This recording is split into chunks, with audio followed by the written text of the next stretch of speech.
Por isso é que eu digo sempre, não tenha medo de comprar ações. Ações, na minha modesta opinião, é a melhor forma e mais generosa forma de se investir na economia de um país. Quais são os seus conselhos? Você que está há tantos anos nisso, é um investidor de sucesso, focado, estudioso.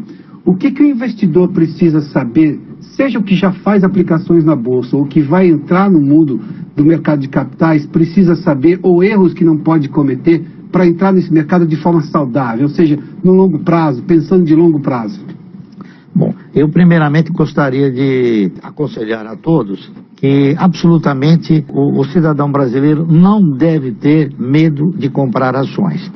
Não deve ter medo de comprar ações, evidentemente visualizando a questão do investimento, para ele se tornar parceiro. Eu, inúmeras vezes, já citei inúmeros governos, inclusive um dos governos militares, eles chegaram a produzir direções no sentido de tentar criar a mentalidade de investimento em ações. O Decreto-Lei 157 foi um deles. Só que, lamentavelmente, o banqueiro, sempre muito bem posicionado junto às autoridades, eles conseguiram deturpar um pouco essa tentativa de se criar a mentalidade de investimento em ações.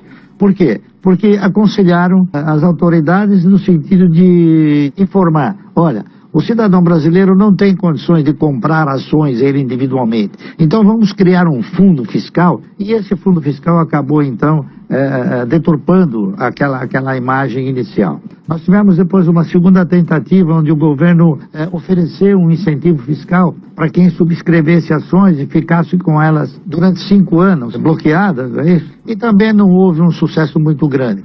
Provavelmente talvez porque o mercado não tivesse a condição de, na ocasião, responder da forma como normalmente deveria ter respondido. Não estivesse maduro ainda. Como não, exatamente.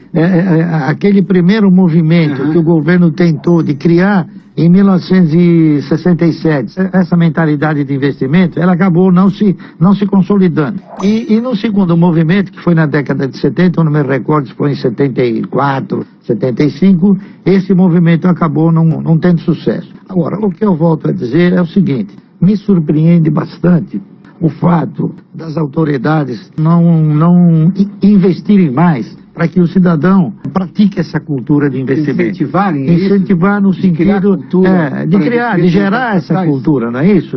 De fazer com que o cidadão examine, olhe o mercado como um potencial fator de crescimento para os agentes econômicos, para as empresas, tá certo? Porque o que é na realidade o mercado de valores? É uma sucessão de você oferecer a possibilidade do cidadão investir os seus recursos para que a empresa, ao obter recursos de uma forma barata, ela possa desenvolver a sua atividade, não é isso? Quando ela tiver lucro, ela repassa os dividendos. Ela repassa o dividendo. O acionista passa a ser exatamente dono da empresa. Dono da empresa. Aliás, recentemente o Paulo Caffarelli, ele acionou um mecanismo no sentido de criar um conceito para os funcionários do banco, dizendo o seguinte, somos donos.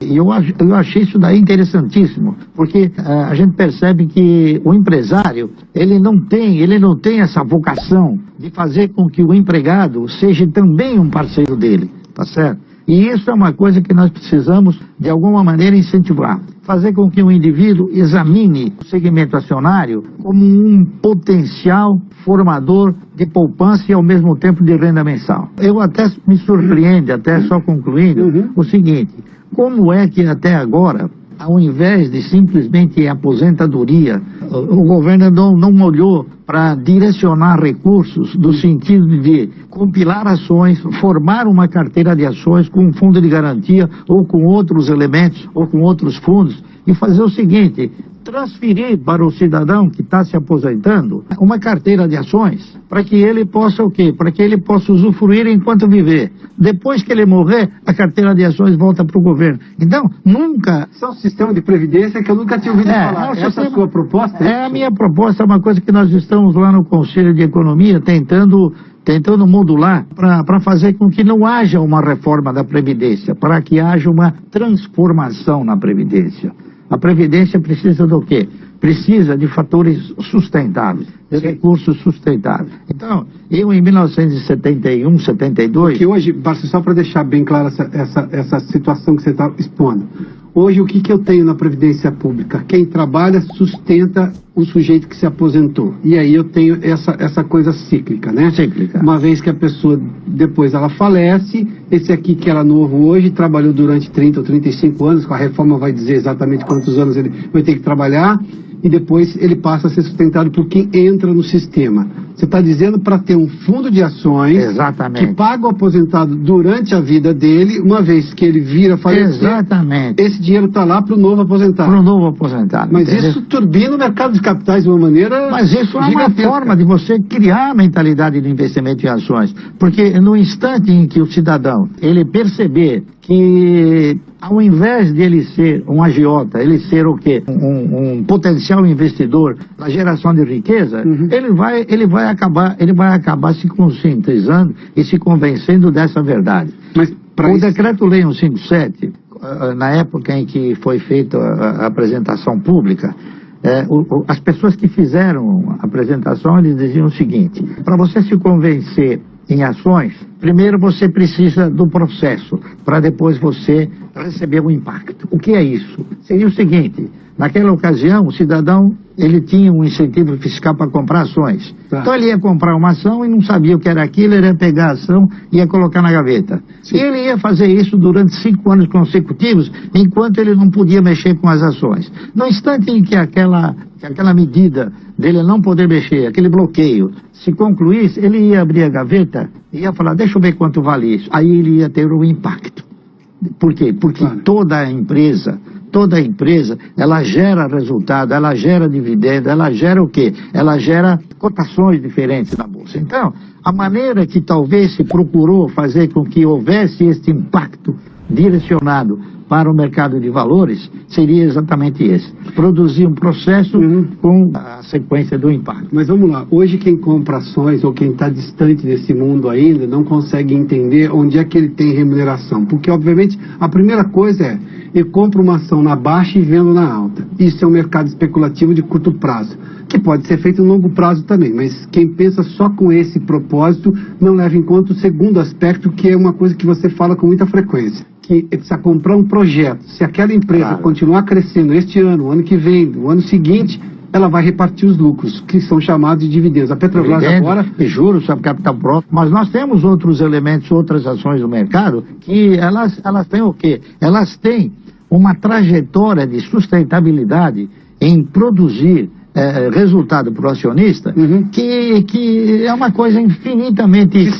Que setor, Bassi, você acha que pode trazer bons resultados, levando-se em conta que nós vamos ver o país crescer? Tudo indica que teremos um país crescendo este ano. Não há dúvida nenhuma. Quais são os setores? Eu não tenho dúvida nenhuma, mas eu reputo o setor de energia elétrica. Energia. Um dos setores que, aliás, mede-se, uma das formas de se medir crescimento econômico é através do consumo de energia, tá certo? Claro. E nós interpretamos que a energia elétrica, ele é um tipo de atividade, ele é um setor de atividade que ele contempla o acionista de uma forma assim, bastante eficiente. Por quê? Porque energia elétrica é um bem que o cidadão paga sem consumir, tá certo? Você vai de férias, fecha a sua casa, desliga tudo, quando você chegar a conta de luz está lá.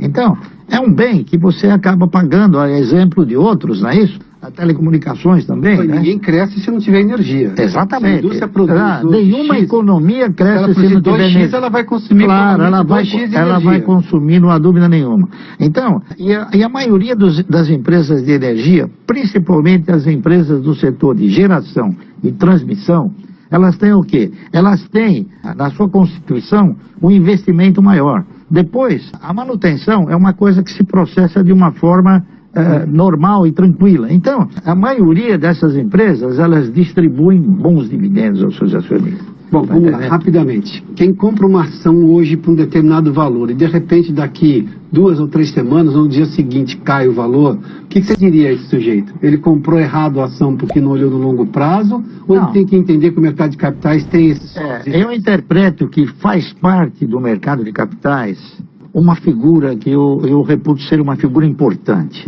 É a figura do profissional. O profissional de mercado, ele tem que ser consultado. Da mesma maneira que você, quando tem uma dor de barriga, vai e consulta um médico.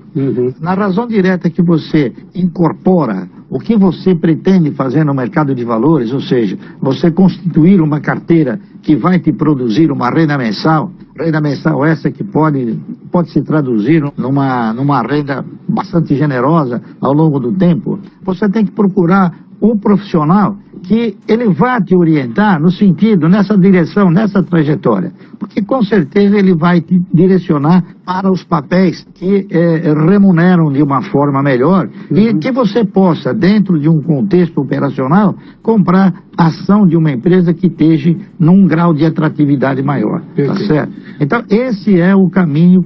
Por isso é que eu digo sempre, não tenha medo de comprar ações. Ações, na minha modesta opinião, é a melhor forma e mais generosa forma de se investir na economia de um país. Nós aqui não temos um universo de aplicadores suficiente para que a gente possa comemorar um mercado assim bastante forte, como nos Estados Unidos, que é acima de 85% da população. Mas eu espero que a população venha se conscientizar com programas como esse, que possam ajudar de alguma maneira a orientar o indivíduo a comprar ações e fazer uma carteira de previdência que eu denomino ser uma carteira que te gera uma renda mensal positiva e generosa. Quando o Basti fala sobre carteira de previdência, ele está falando justamente em fazer poupança. Poupança nesse sentido. Você economiza hoje, você investe hoje para ter esse dinheiro lá no futuro. Basti, você é de pessoa física, um dos investidores de maior sucesso no país. Quando é que você começou pela primeira vez, rapidamente? Quando foi? Eu comecei em 1970, 71, a examinar o mercado à luz desse sentimento, à luz dessa trajetória. Antes, eu já estive no mercado antes, não é isso? Mas a minha filosofia ainda não havia captado estou até hoje. Diariamente? Diariamente.